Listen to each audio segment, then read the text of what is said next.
రెండున్నరేళ్లుగా Kaleshwaram project విషయంలో నిద్రపోతున్నట్టు నటించిన Congress party ఇప్పుడు నిద్ర లేచినట్టు నటిస్తుంది. రిపేర్లు చేస్తాం, బ్యారేజీకి మేడిగడ్డ బ్యారేజీకి రిపేర్లు చేస్తాం, సుందిల్లా అన్నారం బ్యారేజ్లను కూడా స్ట్రెంథెన్ చేస్తామని ఒక నిర్ణయం తీసుకున్నట్టు ఈరోజు మనం నిన్న ఒక మీటింగ్ జరిగింది. ఆ మీటింగ్ తర్వాత వచ్చిన ప్రకటనను మనం చూసినాం. నిజంగానే కాంగ్రెస్ పార్టీకి చిత్తశుద్ధి ఉందా? ఇన్ని రోజులు కాళేశ్వరం ప్రాజెక్టు కూలిపోయిందని గోబెల్స్ ప్రచారం చేసినారు. కాంగ్రెస్ పార్టీ బీజేపీ రెండు కలిసి గోబెల్స్ ప్రచారం చేసినాయి. ఇప్పుడు ఆ పార్టీలే ఇప్పుడు అదే కాంగ్రెస్ పార్టీ మేడిగడ్డ బ్యారేజీని రిపేర్ చేసేందుకోసం అక్కడ బేస్ క్యాంప్ పెట్టి నేను అక్కడ వచ్చి కూర్చొని చేస్తా అని ముఖ్యమంత్రి రేవంత్ రెడ్డి చెప్పినట్టుగా వార్తలు వస్తున్నాయి. కర్నే ప్రభాకర్ గారు మనతో ఉన్నారు. కర్నే ప్రభాకర్ గారు నమస్తే. ఇప్పుడు నిజంగానే కాంగ్రెస్ పార్టీ సీరియస్గా ఉందనుకుంటున్నారా మేడిగడ్డ బ్యారేజీని రిపేర్ చేయడానికి? లేకపోతే రైతుల్లో వాస్తవానికి చూస్తుంటే కాళేశ్వరం నీళ్లు చూసిన రైతులు, కాళేశ్వరం నేల తడిపిన నీళ్ళ భూముల్లో పండిన పంటలు చూసిన, పంటలు పండించిన రైతులు ఇది నమ్ముతలేరని తెలిసి ఈ డ్రామాకు తెరలేపింది. మీరు ఇంతకుముందు మీ ఇంట్రోలో ఒక మాట కూడా చెప్పిండ్రు, నటిస్తున్నారా? నటించాడు కాదు, వాళ్ళు నటించడం కంటే కూడా దుర్మార్గంగా అసలు ఒక ఫెయిల్యూర్ ప్రాజెక్ట్ లాగా చూపించి తద్వారా కేసీఆర్ గారికి దాన్ని ఆపాదించి కేసీఆర్ గారు ఒక ఫెయిల్యూర్ ప్రాజెక్ట్ని కట్టిండ్రు అని చెప్పాలని ఒక ప్రయత్నం చేసిండ్రు. కానీ చాలా కాలంగా మనం చూస్తే, మీరు చూసినారు, మనందరం ప్రజల్లో ఉన్నటువంటి అంశం 1,00,000 కోట్ల అప్పు, 1,00,000 కోట్ల అప్పు, 1,00,000 కోట్లు తిన్నారు 1,00,000 కోట్ల అప్పు, 1,00,000 కోట్లను తిన్నారు. చివరికి వాళ్ళ మామనే, సాక్షాత్తు ఆయన పిల్లనిచ్చిన మామనే అసలు 1,00,000 కోట్లే ఖర్చు కానీ ఆ ప్రాజెక్టుకి 1,00,000 కోట్లు ఎట్లయితే బుద్ధి ఉందానే అని మాట్లాడినారు. సో ఇవన్నీ కూడా ఒక్కొక్కటి అంటే గ్రామీణ ప్రాంతంలో రైతుల్లో ఉండేటువంటి అభిప్రాయాన్ని చివరికి నట్టింట్లోకి చేరింది వ్యతిరేకత. నట్టింటో పిల్లనిచ్చిన మేనమామ దగ్గరికి చేరింది ఆ మాట. దాంతో అసలు అది ఎంత ఉపయోగమైనటువంటి ప్రాజెక్టు అనేటువంటిది దాన్ని అనుభవించిన రైతుకు తెలుస్తుంది. దాని ద్వారా నీళ్లు వాడుకొని ఇవాళ పంటలు పండించినటువంటి రైతు, ఆనందం పొందినటువంటి రైతు, డబ్బులు సంపాదించిన రైతుకు అర్థమవుతుంది. ఆ విషయము తెలవక కాదు, ఒక దుర్మార్గమైనటువంటి ఆలోచన ఏంటంటే, నిజానికి మనందరం కష్టపడుతూ వచ్చినటువంటి తెలంగాణ, ఈ తెలంగాణ కష్టపడడంలో రేవంత్ రెడ్డి భాగస్వామ్యం లేదు. రేవంత్ రెడ్డికి తెలంగాణ రావడం ఇష్టం లేదు, వచ్చిన తర్వాత తెలంగాణ జరగాల్సినటువంటి అభివృద్ధి జరగడంలో ఆయనకి ఇష్టం లేదు. ఆయన ఇష్టమంతా చంద్రబాబు నాయుడు, ఆయన కష్టమంతా చంద్రబాబు నాయుడుకి చేరాలి, ఆయన ఉద్దేశం అది. అటువంటి రేవంత్ రెడ్డి ఇవాళ ఇష్టం లేని తెలంగాణ రావటం, ఆయనకు వాళ్ళ నాయకుడికి ఇష్టం లేకుండానే తెలంగాణ అభివృద్ధి జరగటం, దీన్ని ఒక ఏమంటారు, మేడిగడ్డ బ్యారేజ్ ఇప్పుడు రిపేర్ చేపిస్తే కూడా ఆంధ్ర ప్రాంతానికి కొంచెం ఇబ్బంది అని చెప్పేసి ఆ జలాలు వాళ్ళ పోలవరం రిజర్వాయర్ నింపుకునేంత వరకు, వాళ్ళ పోలవరం అయిపోయేంత వరకు దీన్ని రిపేర్ చేయొద్దని చెప్పి కూడా వాళ్ళిద్దరు మాట్లాడుకున్నారని చెప్పి కూడా ఉంటుంది. అదే ఏమంటున్నాను, వాళ్ళ బాసుకు అనుకూలంగా బహుశా ఆయన మొన్న ఎన్నికల్లో ఏదో సాయం కూడా చేసి ఉంటాడు. వాళ్ళకి సంబంధించిన తెలుగుదేశం పార్టీ నాయకులు వచ్చి పనిచేసేది ఇక్కడ అనేది ఒక ప్రచారం. ఆయన డెఫినెట్ గా గురు భక్తి చాటుకోవాలి, గురు రుణం తీర్చుకోవాలి. కాబట్టి మీరు అన్నటువంటిది ఉండొచ్చు. అయితే నేనంటున్నది ఏంటంటే, అసలు ఒక ఫెయిల్యూర్ ప్రయత్నం తెలంగాణ అనేటువంటిది, తెలంగాణ ప్రాజెక్టులు అనేటువంటిది కూడా ఒక ఫెయిల్యూర్ ప్రయత్నం, ప్రాజెక్టులు కూడా కట్టడం చేత కాదు, వ్యవసాయం చేయడం చేత కాదు, ప్రాజెక్టులు కట్టడం చేత కాదు, ఇవన్నీ అంతే కదా వ్యతిరేకంగా చేస్తున్న శైలేష్ గారు మీరు అన్నట్టుగా. సాక్షాత్తు పార్లమెంటులో మన పరువు తీయడానికి మన ఎంపీ గారు, తెలంగాణ ప్రాంతానికి సంబంధించిన ఎంపీ మాట్లాడుతుంటే మంత్రి లేసి మీరు 1,00,000 కోట్లని నీళ్ళలో కలిపేసిండ్రు అని మాట్లాడిండు. అంటే ఎక్కడి నుంచి వెళ్ళిపోయింది ఆ మాట, ఎట్లొచ్చింది ఆ మాట? మనం అనుకుంటున్నాం వీళ్ళే కదా. అందుకే అంటున్నాను, ఇటువంటి ఒక విఫల ప్రయత్నం చేసి తర్వాత అర్థమైంది ఏంటంటే, ప్రజల నుంచి ఒక రిటాలియేషన్ స్టార్ట్ అయింది, ఒక ఎదురుదాడి స్టార్ట్ అయింది, ఒక తిరుగుబాటు స్టార్ట్ అయింది. మీకు మా జిల్లాలోని చివరికి సూర్యాపేట వరకు కూడా కాళేశ్వరం జలాలు ఎస్ఆర్ఎస్పి ఫేజ్ 2, ఫేజ్ 3 ద్వారా చివరికి సూర్యాపేట వరకు కూడా నీళ్లు పోతున్నటువంటి సందర్భంలో సరిగ్గా 1.5 సంవత్సరాల క్రితము, 2 సంవత్సరాల క్రితం నీళ్ళు ఎట్లుంటాయి, ఈ 2 సంవత్సరాల చెరువులు ఎట్లా ఎండిపోతాయి, సింపుల్ దీంట్లోనే. సో అర్థం ఏంటంటే, ఆనాడు కేసీఆర్ గారు మానిటరింగ్ చేసుకుంటూ ఎవ్రీ మినిట్ ఆయనకు నీళ్లతో ఉన్నటువంటి ఉపయోగాలు ఏందో తెలుసు. నీళ్ళతోటి, నేలతోటి, భూముల వ్యవసాయంతో ఉన్న అనుబంధం తెలుసు. కాబట్టి తను ఒక సీరియస్గా కూడా ఒక ఏఈ లాగా ఎవ్రీ మినిట్ డీలతోటి వాళ్ళతో మాట్లాడుకుంటూ నీళ్ళు ఎప్పుడు వదిలిపెట్టాలి, ఏ చెరువులకు వదిలిపెట్టాలి, ఈ ఫలాన్ చెరువు నిండిందా, ఫలాన్ చెరువు నిండిందా, మీకు ఆ తుంగతుర్తి, ఆ తిరుమలగిరి, ఆ సూర్యాపేట, మైబాదు ఆ ఏరియాలో నాకు చాలా మంది మిత్రులు చెప్తుండే అసలు మేము ఎన్నడూ చూడండి మా ప్రాంతం అంతా కూడా వాళ్ళు కల్లో కూడా ఊహించుంటారు గోదావరి నీళ్ళు ఇడదానికి వస్తాయని చెప్పి. ఎగ్జాక్ట్లీ. ఇంకోటి అసలు ఎస్ఆర్ఎస్పి పేరు మీద అనేక సందర్భాల్లో కమ్యూనిస్టులు పోరాటాలు చేసిరాడా. ఎస్ఆర్ఎస్పి ద్వారా నీళ్ళు ఇవ్వాలని పోరాటాలు చేస్తే చివరికి వచ్చే నీళ్ళ ద్వారా మా చెరువుల నీళ్ళని మా ప్రభావంగా చాలు అనే పరిస్థితి తీసుకొచ్చారు కేసీఆర్ గారు. అది డెఫినెట్గా రైతాంగం నుంచి వ్యతిరేకత వచ్చింది అనేటువంటిది కనిపించి మళ్ళీ ఈ అంటే ప్యాచ్ వర్క్ డ్యామేజ్ జరిగింది ఈ ప్రభుత్వానికి. కాళేశ్వరం ద్వారా జరిగిన లబ్ధి ఏందో గతంలో చూసిన రైతులు ఇవాళ వ్యతిరేకిస్తుంటే చివరికి రోడ్ల మీదకి వస్తే కాంగ్రెస్ పార్టీ నాయకులను నోట్లో ఉంచుతారని భయపడ్డారో ఏమో చివరికి ఈ ప్రయత్నం చేస్తున్నట్టు అనిపిస్తుంది.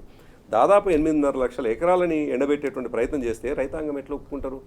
ఆనాడు ఆ స్థాయిలో దిగుబడి వచ్చింది, సరిగ్గా 2 సంవత్సరాల్లోనే ఏంది మేమన్నా చూమంతరని చెప్పేసి దాన్ని ఆపేసిందా?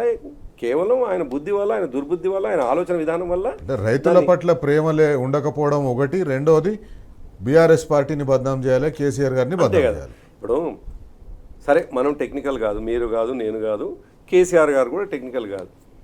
డెఫినెట్గా ఈ దేశంలో అనేక ప్రాజెక్టుల నిర్మాణం జరిగింది, నాగార్జున సాగర్ కూడా నిర్మాణం జరిగింది, దాంట్లో కూడా పగుళ్ళు వచ్చినాయి, అనేక ప్రాజెక్టులలో జరిగినాయి అని మనం చెప్పుకున్నాం, డిస్కషన్ జరిగింది. కేంద్ర ప్రభుత్వం కూడా పార్లమెంట్లో ఒక నివేదిక ఇస్తే 9 ప్రాజెక్టులు డ్యామేజ్ ఉన్నాయని. అయితే డ్యామేజ్ జరిగినప్పుడు దాన్ని ఎట్లా చేయాలని ఒక నివేదిక ఇచ్చినారు, చేసే అవకాశం ఉంది.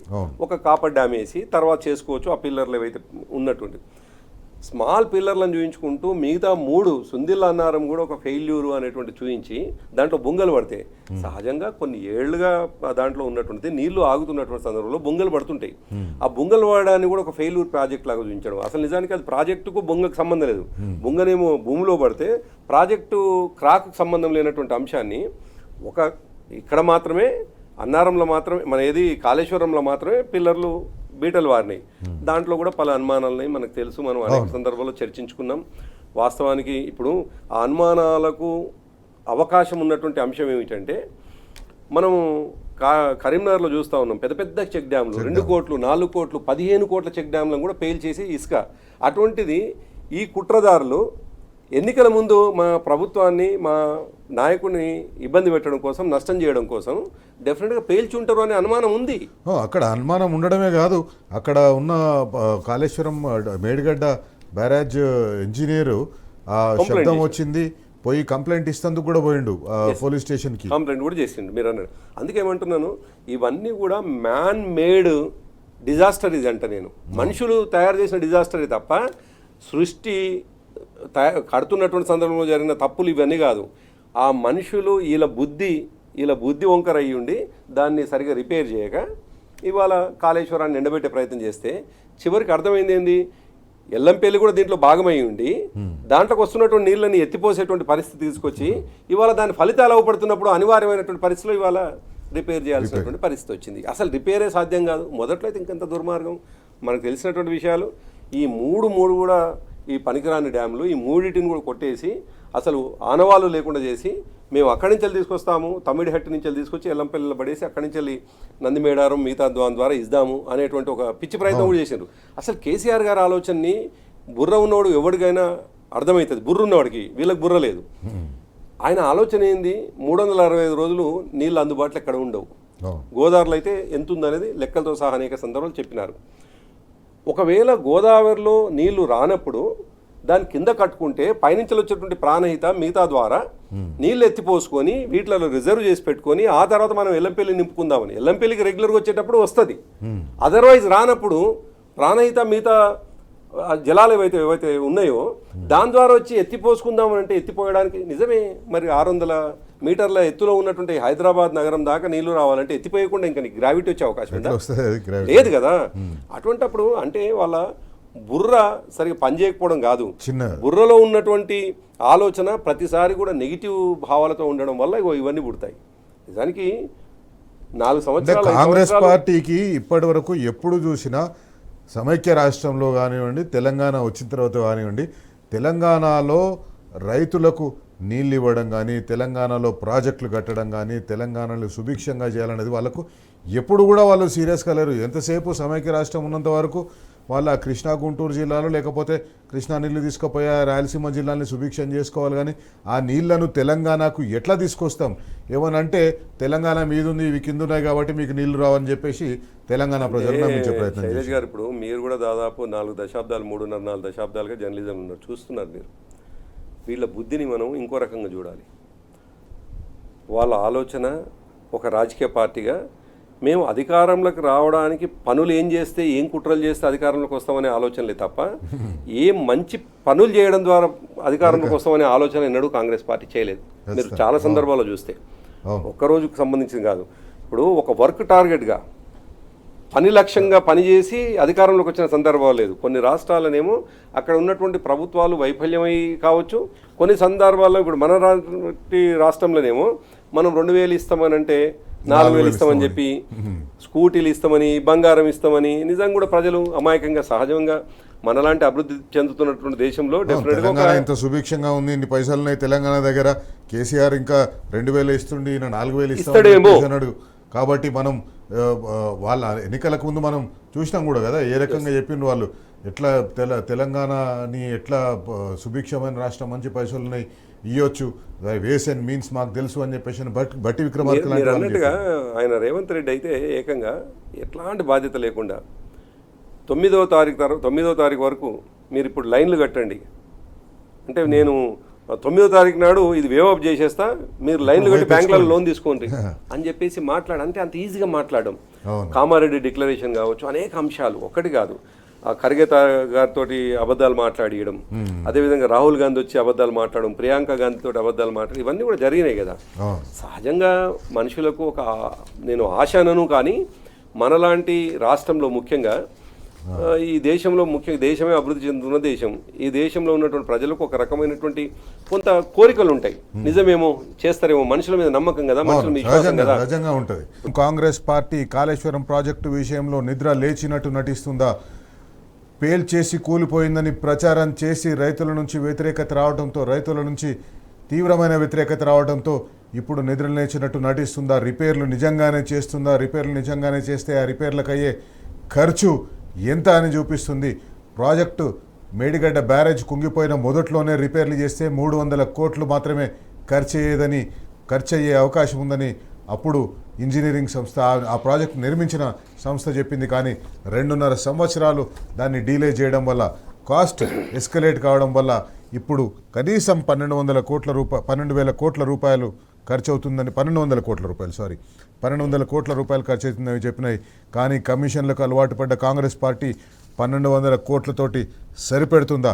కర్నె ప్రభాకర్ గారు మనతో ఉన్నారు, బరాబర్ అడుగుదాం. కర్నె ప్రభాకర్ గారు, నిజంగానే మీరు కాంగ్రెస్ పార్టీ సీరియస్గా ఉందనుకుంటున్నారు? ఎందుకంటే నేను ఎందుకు చెప్తున్నా అంటే వీళ్ళ సీరియస్నెస్ 2023 అక్టోబర్లో మేడిగడ్డ బ్యారేజ్ దెబ్బతిన్నది. ఆ అక్టోబర్లో దెబ్బతిన్న తర్వాత ఎన్డీఎస్ఏ టీంలు అవన్నీ ఒక ఇంటరిమ్ రిపోర్ట్ అని చెప్పేసి 24 గంటల్లో వచ్చేసి ఒక ఇంటరిమ్ రిపోర్ట్ ఇచ్చేసి ఎన్డీఎస్ఏ టీము అక్కడ ఉన్న బీజేపీ ప్రభుత్వం కాంగ్రెస్ పార్టీకి ఉపయోగపడేటట్టుగా చేసింది. 2024 డిసెంబర్, అంటే సంవత్సరం పాటు తీసుకున్నారు వాళ్ళు ఆ నివేదిక ఇస్తేందుకు మొత్తం కాళేశ్వరం ప్రాజెక్ట్ మీద, సుందిల్లా, మేడారం, మేడిగడ్డ బ్యారేజ్ల మీద. 4 నెలలు వాళ్ళ దగ్గర రిపోర్ట్ పెట్టుకొని ఏప్రిల్ 2025లో రాష్ట్ర ప్రభుత్వానికి ఆ రిపోర్ట్ని పంపిస్తారు. ఏప్రిల్ 25, ఇప్పుడు ఏప్రిల్ 26, సంవత్సరం అవుతుంది. సంవత్సరం తర్వాత రిపేర్లు చేసేందుకు వీళ్ళకి ముందరికి వస్తున్నారు. వీళ్ళ సీరియస్ ఉందనుకోవచ్చా మనం? మీరు ఇంకో మాట, చాలా వాల్యూడ్ మాట చెప్పినారు. 4 నుండి 500 కోట్లు ఆనాడు ఒకవేళ రిపేర్లు చేద్దామని పని ప్రారంభించుంటే 4 నుండి 500 కోట్ల అయ్యేది. 300 అన్నారు. 300 కూడా రాష్ట్ర ప్రభుత్వం ఖజానా నుంచి పోయే పరిస్థితి లేదు, ఎందుకంటే ఎల్ఎన్టీ వాళ్ళే చేయాలి. అయితే మీరు చెప్తున్న ప్రకారమే ఇవాళ 1,200 కోట్లు అంటున్నారు. ఈ నేషనల్ లాస్ని ఎవరు భరించాలండి? ఎవడి మానవ తప్పిదం కదా, మనిషి యొక్క ఆలోచన విధానమే తప్పిదం కదా.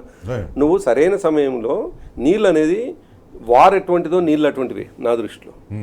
వారు ఎంత ఎమర్జెన్సీగా అన్ని ప్రొక్యూర్మెంట్ చేసుకోవాల్సినటువంటి అవసరం ఉంటుందో, ప్రజలకు ఉన్నటువంటి ప్రస్తుత పరిస్థితుల్లో నీళ్లను కూడా అంతే స్థాయిలో అందించాల్సినటువంటి, యుద్ధ ప్రాతిపదికన అందించాల్సినటువంటి బాధ్యత ప్రభుత్వాలపైన ఉంటుంది. అటువంటి ప్రభుత్వము తత్సారం చేస్తూ దాన్ని పక్కకు పెట్టేసి ఒక రాజకీయ ఆరోపణలకు మాత్రమే పరిమితమై అదొక పనికిరాని ప్రాజెక్టు అని ప్రచారం చేసుకుంటూ కాలం గడపడంతో జరిగిన నష్టం ఏంది? మీరు చెప్పే లెక్క ప్రకారం 8 నుండి 900. ఇది ఎవడు భరించాలి?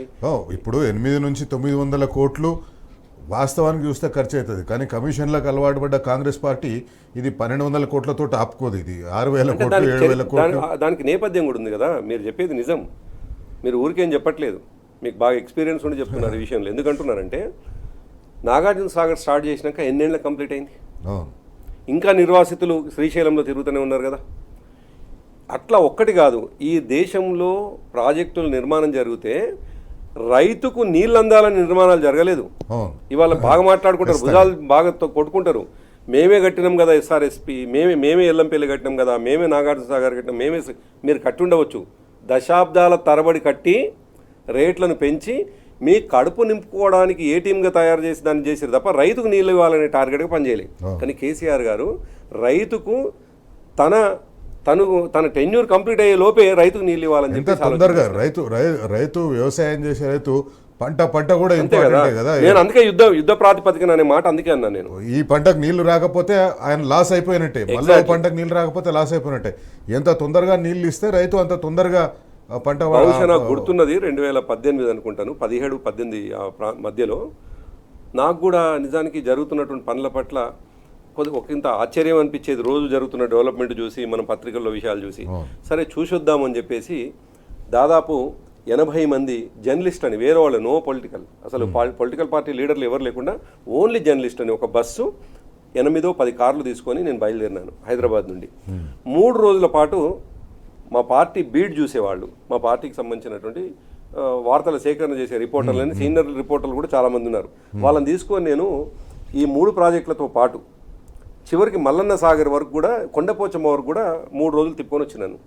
వాళ్ళు ఎంత ఆశ్చర్యపోయినారంటే పోయేనాడు వాళ్ళకు ఉన్నటువంటి అభిప్రాయం వేరు, రిటర్న్ వాళ్ళకు వచ్చేప్పటికీ అభిప్రాయం వేరు. వాళ్ళు అన్నటువంటి మాట చివరి రోజు, డెఫినెట్గా ఇవన్నీ కంప్లీట్ అయిపోతే నమ్మకం వచ్చిందన్న, మన రైతుల జీవితాలు బాగుపడితే చూడండి అన్నారు. నిజం కూడా జరిగింది కదా. మన ప్రొడక్షన్ వచ్చింది కదా, మన దిగుబడి కనిపించింది కదా, మన పర్ క్యాపిటల్ ఇన్కమ్ పెరిగింది కదా, దేశంలోనే వ్యవసాయంలో తెలంగాణ అగ్రగామి అని పేరు వచ్చింది కదా. పక్క ప్రాజెక్ట్ వల్ల ఉపయోగం లేదంటూనే పండిన పంట, పెరిగిన సాగు విస్తీర్ణం, ఇవన్నీ చెప్తానే ఉంటారు. మళ్ళీ వాళ్ళే చెప్తారు. మీరు అన్నట్టుగా మళ్ళీ అక్కడ అల్లావుద్దీన్ అద్భుత దీపం వచ్చిందా? సరిగ్గా ఆయన ప్రభుత్వానికి వచ్చిన 6 నెలలకే పంట ఆ స్థాయిలో వచ్చిందా? అంతకంటే ముందు చేసినటువంటి చాలా పనులు ఉన్నాయి కదా. 22-23 అకాడమిక్ ఇయర్లో వచ్చింది కూడా చూసుకోవాలి కదా. ఈ ఇయర్లో వచ్చినటువంటి యాసంగిలో కావచ్చు, మిగతా దీంట్లో వచ్చినటువంటిది కూడా చూసుకోవాలి కదా. తర్వాత దాని కొనసాగింపే 23-24లో, దాని కొనసాగింపే ఆయన వచ్చిన తర్వాత ఒక ఎకరానికి సంబంధించిన నీళ్ళని అదనంగా ఏమైనా కష్టపడా ఉన్నదాన్ని పాడు చేసిండు కదా. ఉన్నదాన్ని పాడు చేసిండు.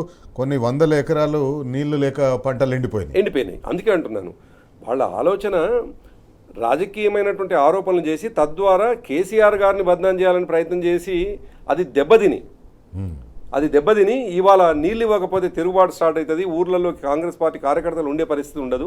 చివరికి కాంగ్రెస్ పార్టీ కార్యకర్తలు తిట్టేటువంటి పరిస్థితి వచ్చింది శైలేష్ గారు. ఇవాళ గ్రామాల్లో మీకు ఆ గోదావరి పరివాహక ప్రాంతం కావచ్చు, గోదావరి ద్వారా కృష్ణా బేసిన్కు నీళ్ళు వస్తున్నటువంటి ప్రాంతాలు కావచ్చు, ఈవెన్ సూర్యాపేట ప్రాంతానికి వస్తున్న నీళ్లు కావచ్చు, ఇవాళ తిట్ల పురాణం కనిపిస్తుంది. ఏ ఊరు పోయినా కానీ శాపనార్థాలు పెడతా ఉండరు.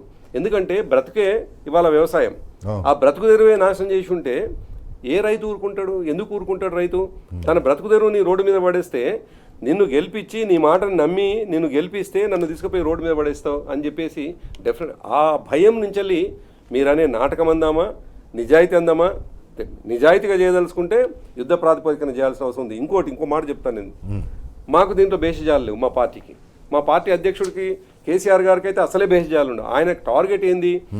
నేను మా ప్రభుత్వ హయాంలో నిర్మించినటువంటి ప్రాజెక్టుల ద్వారా నీళ్లు సరైన సమయంలో అందాలి, సక్రమంగా అందాలి, రైతు సుభిక్షంగా ఉండాలని మేము కోరుకుంటున్నాం. అందుకే మీరు చెయ్యొద్దు అని మేము కోరుకోం. మీరు నాటకాలు ఆడినా, నాటకాలు కాదు, ఒరిజినల్ రావడానికి మేము పోరాటాలు చేస్తాం. మీరు ఒరిజినల్గా పనిచేయడానికి మేము పోరాటాలు చేస్తాం. కానీ ఇప్పుడు సహజంగా రాజకీయ పార్టీలకు ఏం లక్షణం ఉంటుంది అంటే, వాడు చేయొద్దు, వాడిని చెడ్డ పేరు రావాలి అనేట్టు ఉంటుంది. కానీ మేము కోరుకుంటుంది అది కాదు. మేము కోరుకుంటుంది పని జరగాలి. మా పట్ల ప్రజలకు ఏం విశ్వాసం ఉండాలనో ఆ విశ్వాసం ఉన్నది.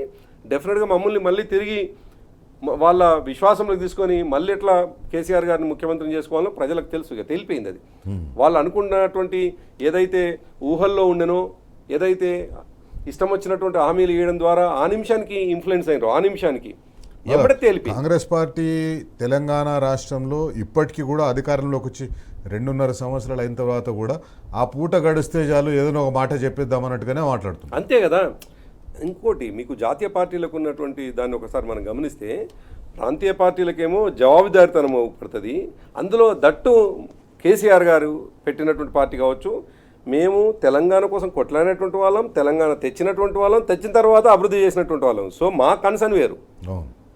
ఒక జాతీయ పార్టీగా ఇక్కడ వచ్చిన ప్రతి పైసని కేరళ తీసుకుపోదాము, ఇక్కడ వచ్చిన ప్రతి పైసని వెస్ట్ బెంగాల్ తీసుకుపోదాము, ఇక్కడ వచ్చిన ప్రతి పైసని దేశం మొత్తం పంచుదామని దేశం మొత్తంలో ఉన్న రాజకీయ పార్టీలకు కాంగ్రెస్ పార్టీ ఎక్కడ పోటీ చేస్తే అక్కడ ఇవ్వడానికి రేవంత్ రెడ్డి బయలుదేరితే ఇక్కడ ఉన్న ప్రతి సంపద ఉన్న ప్రతి రూపాయి కూడా ఇక్కడ ప్రజలకు అందుబాటు అయినటువంటి పార్టీ కాబట్టి మా కన్సర్న్ వేరు. ఇలా కాంగ్రెస్ భారతీయ జనతా పార్టీలు మాలాగా ఆలోచిస్తాయని ప్రజలు అనుకోరు. ఒకవేళ ఆ నిమిషానికి ఏదో అనుకుంటే అమాయకత్వం అవుతుంది. ప్రూవ్ అయింది కదా. వాస్తవానికి తెలంగాణలో పుట్టిన పార్టీ, తెలంగాణ కోసమే పుట్టిన పార్టీ, తెలంగాణ ప్రజల కోసం పుట్టిన పార్టీ, తెలంగాణని 10 ఏళ్ల పాటు పాలించిన పార్టీ. వాళ్లకు మిగతా దేశం మొత్తం కూడా మన పార్టీ ఉండాలి, లేకపోతే దేశం మొత్తంలో మన పార్టీ అధికారంలోకి రావాలి అని ఒక ఆలోచన అక్కడ పైనుంచి వీళ్లకు ప్రెషర్ ఉండదు, వీళ్లకు డబ్బులు పంపించే ప్రెషర్. అందులో మా కన్సర్న్ తెలంగాణ కదా, మెయిన్ ప్రధాన కన్సర్న్ అయితే తెలంగాణనే. కొట్లాడింది కూడా దానికోసమే. ఇంకోటి అదంతా జరిగింది కదా శైలేష్ గారు. ఇప్పుడు మేము ప్రభుత్వానికి వచ్చినాడు 1,50,000 పర్ క్యాపిటల్ ఇన్కమ్, మేము దిగిపోయినాడికి 3,50,000. అది సరిపోదా? మేము చేసినటువంటి అభివృద్ధి కళ్ళ ముందు కనిపిస్తున్నది కదా. నువ్వు ఎన్ని అబద్ధాలు చెప్పు. ప్రభాకర్ గారు, ఇప్పుడు ఈ ప్రాజెక్టులు ముఖ్యమంత్రి ఒకవైపు బీద అరుపులు అరుస్తూ ఉంటాడు, బీద మాటలు మాట్లాడుతూ ఉంటారు, చెప్పులు ఎత్తుకపోతారేమో అని చెప్పి ఢిల్లీలో వాడు అపాయింట్మెంట్ కూడా ఇస్తారంటారు.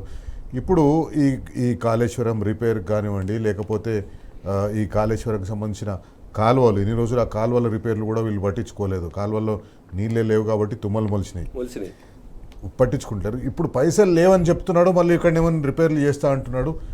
పైసలు ఏడికెళ్ళి తీసుకొస్తాడు అంటున్నారు. సరే, ఇప్పుడు ఆయన రాజకీయ కారణాలతోటి ఈ ప్రతిపాదన మళ్ళీ ముందు తీసుకొచ్చిండా, లేదు అనివార్యత సృష్టించబడిందా, లేదు ప్రజల నుంచి తిరుగుబాటు స్టార్ట్ అవుతుందని భయంతో స్టార్ట్ చేసిండా, ఎక్కడి నుంచి తీసుకొస్తాడో అనే విషయాన్ని నేను అందులోకి పోను. కానీ కావాలని మాత్రం అంటున్నాం, మేము జరగాలని మాత్రం అంటున్నాం. జరగాలి. తెలంగాణలో ఉండే ప్రతి ఒక్కరు కాళేశ్వరం నీళ్లు రాని వాళ్ళు కూడా, కాళేశ్వరం నీళ్లు రాని జిల్లాలు కూడా వాళ్ళు కూడా కోరుకుంటున్నారు ఈ ప్రాజెక్టు. ఎందుకంటే రైతు ఎక్కడున్నా రైతే. ఒక రైతు ఇంకో రైతుకు సపోర్ట్గానే ఉంటాడు, కానీ ఆ రైతుకు నీళ్ళు వస్తున్నాయి, వానికి ఎందుకు వస్తున్నాయి, నాకు రాకుండా అని చెప్పేసి అనే ఆలోచన రైతులకు ఉండదు. ఎగ్జాక్ట్లీ అదే కన్సర్న్ శైలేష్ గారు మీరు మంచి గుర్తు చేసిండ్రు. ఈ దేశంలో ఒక పెద్ద యుద్ధం జరిగింది, రైతులకు సంబంధించినటువంటి పోరాటం, పెద్ద యుద్ధమే అనాలి. అనేక మంది అసూలు బాసిండ్రు. మీరు అన్నట్టుగా రైతు ఎక్కడైనా రైతే, అది తెలంగాణ రైతైనా, అది యూపీ రైతైనా, అది పంజాబ్ రైతైనా. పంజాబ్ రైతులు రోడ్డు మీదకి వచ్చి తమ హక్కుల కోసం, నిజాయితీగా తమ హక్కుల కోసం పోరాటం చేస్తే కొన్ని కుటుంబాలు వాళ్ళ పెద్దలు చనిపోతే చివరికి రైతుగా ఉన్నటువంటి కేసీఆర్ ఆయనే రైతు కాబట్టి ఆ రైతు కుటుంబాలను ఆదుకుంటే దాన్ని కూడా విమర్శించినారు. రైతు కుటుంబాలని ఈ ప్రభుత్వంగా, ఈ దేశంలో, అది పక్క దేశం కాదు నిజానికి, పక్క దేశంలో ఇచ్చొచ్చుంటే మన దేశంలో భాగమైనటువంటి అందులో రైతు ఆధారిత దేశంలో రైతుకు సహాయం చేసి వస్తే కూడా విమర్శించినారు. అందుకే అంటున్నాను, రైతును రైతులాగా చూడాలి.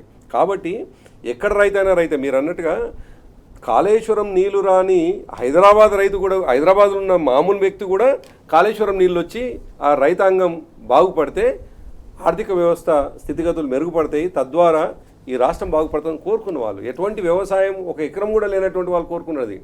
ఎప్పుడైతే ఇతని వ్యవహార శైలి, మీరు అన్నట్టుగా మాట్లాడితే నేను ఢిల్లీకి పోతే దొంగలాగా చూస్తున్నారు, చెప్పులు ఎత్తుకపోతానికి వచ్చిండే అని మాట్లాడుకు. దాంతో ఏమైంది, కేసీఆర్ గారు ప్రతిసారి ఢిల్లీకి పోతే, ఎప్పుడైనా ఢిల్లీకి పోతే కేసీఆర్ గారిని ఒక రిచెస్ట్ చీఫ్ మినిస్టర్గా, అంటే ఎవరైనా కూడా ప్రభాకర్ గారు ఒక మంచి బిజినెస్ మ్యాన్ అయితే, మంచి జరగాలి కంపెనీకి అని ఆలోచించేవాడైతే ఏం చేస్తాడంటే, మన దగ్గర ఉన్న తప్పుల్ని కప్పిపుచ్చుకొని దాన్ని వెయిట్ చేయకుండా మేము అద్భుతంగా చేస్తున్నాం, ఇంకా చాలా మంచి రిజల్ట్స్ వస్తాయని చెప్పేసి ప్రయత్నం చేస్తాం. అప్పుడే కదా పక్కన దివాలా చేసిన మాకేం లేదు. సామాన్యుడికి అదే వర్తిస్తుంది, క్యాపిటలిస్టుకు అదే వర్తిస్తుంది, ప్రభుత్వానికి నడిపేవాడికి కూడా అదే వర్తిస్తుంది. ఖచ్చితంగా. ఇప్పుడు కేసీఆర్ గారు సంపద సృష్టించారు ఈ రాష్ట్రంలో. కాబట్టి ఢిల్లీకి పోయినాడు. ఆయనని అద్భుతమైన పురోగతి సాధించినటువంటి ఒక ముఖ్యమంత్రిగా చూసినారు. అక్కడ అసలు మేము అధికారంలోకి వచ్చేనాడు, తెలంగాణ వచ్చేనాడికి మీరే అనేక సందర్భాల్లో మీ డిస్కషన్లో కూడా ఎన్నో సందర్భాలు చూసినాం.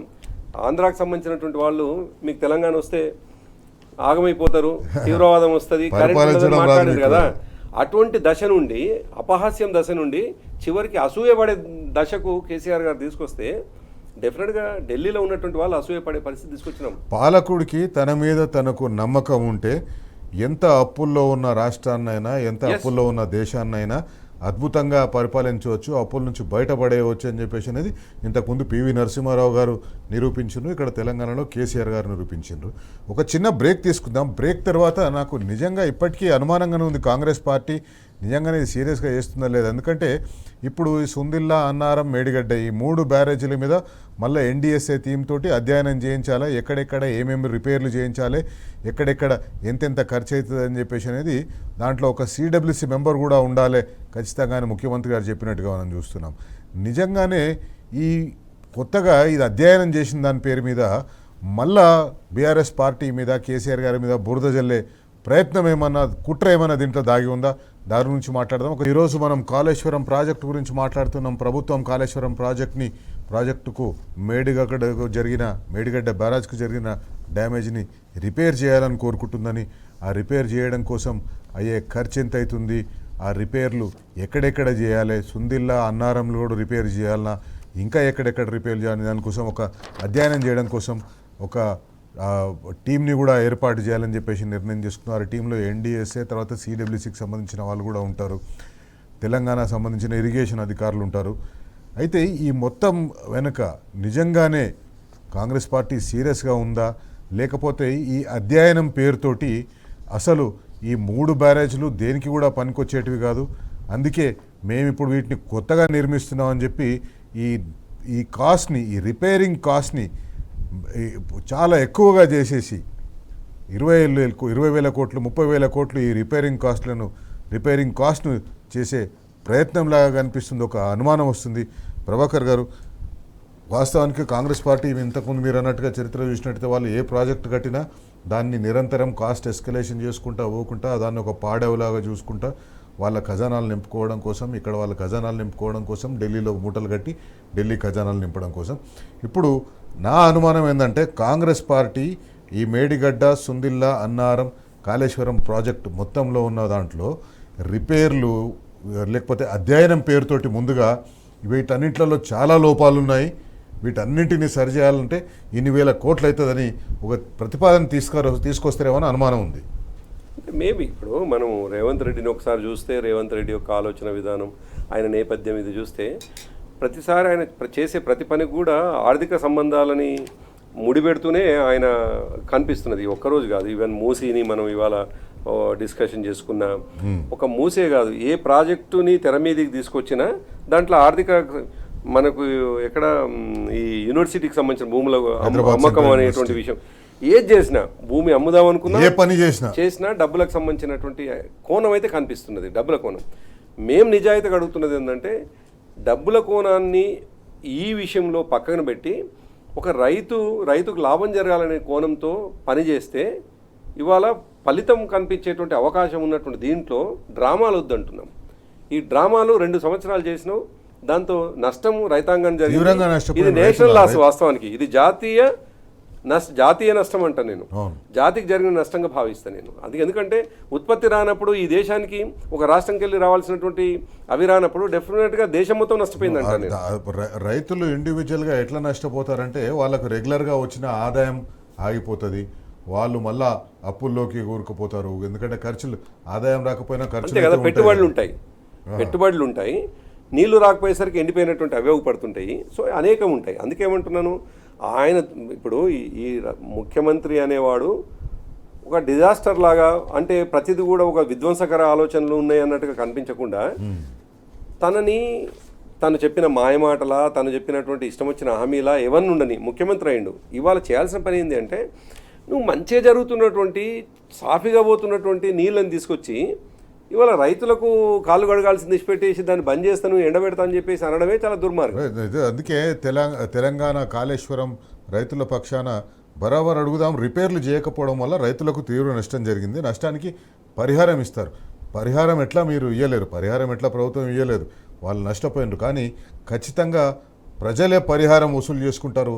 అది రాజకీయ పరిహారమా లేకపోతే ఆర్థిక పరిహారం? అంతే కదా, అల్టిమేట్గా అదే కదా ఈ దేశంలో ఉన్నది వ్యవస్థ అదే. కాబట్టి మీరు అన్నట్టుగా ఈ దేశంలో అల్టిమేట్గా ప్రజల ఆగ్రహం వచ్చినప్పుడు చూపించే పద్ధతులు చూపిస్తారు. రోజు దాడి చేయరు, ఇంటి ముందరకు వచ్చినటువంటి వాళ్ళని తిట్టరు, ఉసురు పోయారు. చివరికి చేసేది ఏంటంటే ఆనాడు ఆయన చేతిలో ఉన్న ఆయుధాన్ని వాడి మళ్ళీ ఎట్లా బుద్ధి చెప్పాలో బుద్ధి చెప్తారు. ఆ పరిస్థితి డెఫినెట్గా వస్తుంది, దాంట్లో ఏం అనుమానం కనిపించట్లేదు. నాకు అనిపిస్తుంది ఏంటంటే తెలంగాణ రైతులు నిస్సహాయ స్థితిలోకి వెళ్ళిపోయినారు. ఎందుకంటే తెలంగాణ ఉద్యమం కోసం రైతులు కూడా పోరాడినారు. తెలంగాణ ఉద్యమంలో రైతులు కూడా భాగస్వామ్యం, ప్రధాన భాగస్వామ్యం. అసలు మేము రెండో దశ ఉద్యమాన్ని కేసీఆర్ గారు ప్రారంభించినప్పుడు మేము తెలంగాణ పల్లెలకు పోయినప్పుడు మా ప్రధాన నినాదము నీళ్ళే, ఆ తర్వాత నిధుల్లోకి. అయితే ఏమైందంటే ఆ రైతులు కూడా తెలంగాణ రాకముందు యూరియా కోసం రోడ్ల మీదకి వస్తుండే, కరెంటు కోసం రోడ్ల మీదకి వస్తుండే, నీళ్ల కోసం రోడ్ల మీదకి వస్తుండే. ప్రతి అంశానికి రోడ్ల మీదకి వచ్చేసి కొట్లాడే అలవాటైపోయిన రైతులకు, కొట్లాడే చైతన్యం ఉన్న రైతులకు కాళేశ్వరం ప్రాజెక్ట్ కానివ్వండి, మిషన్ కాకతీయ ప్రాజెక్ట్ ద్వారా కానివ్వండి, రైతులకు నీళ్ళు ఇచ్చి 24 గంటల కరెంట్ ఇచ్చి ఇంటికాడికి యూరియా పంపించి ఇవన్నీ చేస్తే రైతులకి మాకు రోడ్ల మీద వచ్చే అవసరం ఏముంది అని చెప్పేసి రోడ్ల మీదకి రావడం బంద్ చేసింది 7-8 ఏళ్ళు. ఇప్పుడు ఇవన్నీ జరుగుతుంటే కూడా రోడ్ల మీదకి ఇన్ని రోజులు మేము మంచిగా ఇంట్లో కూర్చొని తిన్నాము, ఇన్ని రోజులు ఏం లేకుండా మాకు వచ్చినాయి, ఇప్పుడు రోడ్డు మీదకి వచ్చే పరిస్థితి తీసుకొచ్చిందని చెప్పేసి రైతులు కూడా చాలా నిస్సహాయ స్థితిలో ఉన్నారు. అంటే నిస్సహాయత అనుకోవడానికి ఉండదు శైలేష్ గారు. నేను అందుకే రైతుని ఎట్లా చూడాలి అంటే డెఫినెట్గా రైతు ఈ దేశానికి సంపదనిచ్చే వాడుగా ఒకవైపు చూస్తూనే నష్టం జరిగినప్పుడు అంతే స్థాయిలో తిరుగుబాటును కూడా ఈ దేశంలో అనేక సందర్భాలు ఉద్యమాలు జరిగినాయి. ఇవాళ ఒక టికాయత్ నుంచి మొదలుకొని మన జరిగినటువంటి పంజాబ్ ఉద్యమాలు కావచ్చు, ఈ దేశంలో అంతెందుకు తెలంగాణ ప్రాంతంలోనే తెలంగాణ రైతాంగ సాయుధ పోరాటం జరిగింది, ఇక్కడే రైతాంగ సాయుధ పోరాటం జరిగింది. అందుకేమంటున్నంటే రైతు అనేవాడు సుభిక్షంగా ఉంది, లేదు 3 పూటలు తింటున్నాను అన్నవాడు డెఫినెట్గా కృతజ్ఞత చూపిస్తాడు, లేనాడు అంతే తిరుగుబాటు చూపిస్తాడు. తెలంగాణకు ఆ చరిత్ర ఉన్నది, దేశంలో అనేక సందర్భాల్లో మిగతా రాష్ట్రాలు కూడా ప్రూవ్ అయింది. అందుకే రైతుని ఒక నిస్సహాయకుడుగా, ఒక అసహాయ స్థితిలో ఉన్నాడు అనేటువంటి పరిస్థితులు చూడడానికి లేదు. తిరుగుబాటు వచ్చేటువంటి దశ వరకు చేరేటువంటి అనేది ఒక స్థితిలో 2014 ముందు ప్రతి అంశం కోసం కొట్లాడి సాధించుకునే అతని ప్రాక్టీస్లో ఉంది కదా. మీరు అన్నట్టుగా అతని ప్రాక్టీస్లో ఉంది, చైతన్యం ఏందో ప్రాక్టీస్లో ఉంది. ఆయన కొత్తగా ఇవాళ చైతన్యం నింపాల్సిన అవసరం లేదు, ఆ స్ఫూర్తి కొనసాగుతుంటుంది. ఎప్పుడైతే నష్టం జరుగుతుందో బరస్ట్ అవుతాడు, అంతే కదా. రోడ్డు మీకు వచ్చినట్టుంది. మనం కొన్ని సందర్భాల్లో చూస్తాం, మనం గ్రామీణ ప్రాంతంలో ఎవరి ప్రొవకేషన్ లేకుండా, ఎటువంటి సపోర్టు లేకుండా రైతు నుంచి వచ్చేటువంటి తిరుగుబాటు అసలు ఎవరు ఏ స్థాయి అధికారు కూడా తట్టుకునేటువంటి సందర్భాలను చూసినాం. కలెక్టర్లను నిలదీసినటువంటి సందర్భాలు, ముఖ్యమంత్రులను కూడా నిలదీసినటువంటి సందర్భాలను చూసినాం మనం. అందుకే రైతుని చాలా అశక్తి, చాలా చిన్న శక్తి ఉన్నవాడు అన్నట్టుగా చూస్తే అది నష్టం పాలకులకు అవుతుంది. అనేక సందర్భాలు మనకు ఈ మధ్య భూముల ప్రొక్యూర్మెంట్, భూములు తీసుకునే దాంట్లో రైతులు ఎట్లా ప్రభుత్వ అధికారులను వ్యతిరేకిస్తున్నారు అనేది. లగచర్లలో అయితే ప్రభుత్వ అధికారులని భౌతిక దాడికి కూడా రైతులు సిద్ధపడ్డారు. రైతు ఏ రైతు అంటే మహిళా రైతు ఎవరు అంటే ఆమె పాపం 8 నెలల ప్రెగ్నెన్సీతో ఉన్నటువంటి, గర్భవతితో ఉన్నటువంటి మహిళ తిరుగుబాటుకు శ్రీకారం చుట్టింది. మామూలు విషయం కాదు ఇవన్నీ. అందుకే రైతాంగం చైతన్యమే వేరు, దాంట్లో రైతు కుటుంబంలో ఉన్నటువంటి ప్రతి ఒక్క చైతన్యం అంతే ఉంటుంది. ఆ విషయం గుర్తుపెట్టుకోవాలి. అట్లా గుర్తుపెట్టుకోకుండా వాళ్ళు చివరికి ఢిల్లీ దాకా వచ్చినారు, ఢిల్లీ దాకా వచ్చి ఉమెన్ రైట్స్కి పోయినారు. ఆ స్థాయిలో పోయినటువంటి వాళ్ళు అంటే అందుకే వాళ్ళని ఏమంటారు, క్యాటిన్ కార్నర్ అని చెప్పేసి ఏదో ఉంటుంది. అంటే పిల్లిని కార్నర్ కేసు కొడితే పులి అవుతుంది. అట్లనే రైతుని రోజు హింస పెడితే తిరుగుబాటు అవుతుంది. ఇది జరిగేటువంటి అవకాశం ఉంటుంది. కాబట్టి తెలంగాణలో అటువంటి ప్రాక్టీస్ చేసి అటువంటి ఓ పిచ్చి ప్రయత్నం చేస్తే అది నష్టమవుతుంది. కాబట్టి చేసే పని మీరు ఎత్తుకున్నటువంటి అంశం నిజాయితీగా ఎత్తుకుంటే, ఒకవేళ రిపేర్ చేయాలని నిజాయితీగా ఎత్తుకుంటే ఇమీడియట్. కానీ ఎట్ ద సేమ్ టైం 300కు అటు ఇటుగా ఖర్చు కావాల్సినటువంటి ప్రాజెక్టు రిపేరు ఇవాళ 1200కు మాత్రం జవాబు ఈ ప్రభుత్వం చెప్పాలి. ఖచ్చితంగా. థ్యాంక్ యూ ప్రభాకర్ గారు, చర్చలో పాల్గొన్నందుకు. తెలంగాణ రైతుల పక్షాన టీ న్యూస్ బరాబర్ అడుగుతూనే ఉంటుంది. కాళేశ్వరం ప్రాజెక్టు రిపేర్ చేస్తారో లేదో తెలియదు, రిపేర్ చేయాలంటే నిర్ణయం తీసుకున్నారు, కానీ ఆ ప్రాజెక్టు రిపేర్ అయ్యేంత వరకు తెలంగాణ రైతుల పక్షాన టీ న్యూస్ బరాబర్ అడుగుతూనే ఉంటుంది. ఇది వాటి బరాబర్ అడుగుతాం. రేపు మరో ముఖ్యమైన అంశంతో మళ్ళీ కలుసుకుందాం. అంతవరకు సెలవు. నమస్తే. జై Telangana. Stay tune to T news.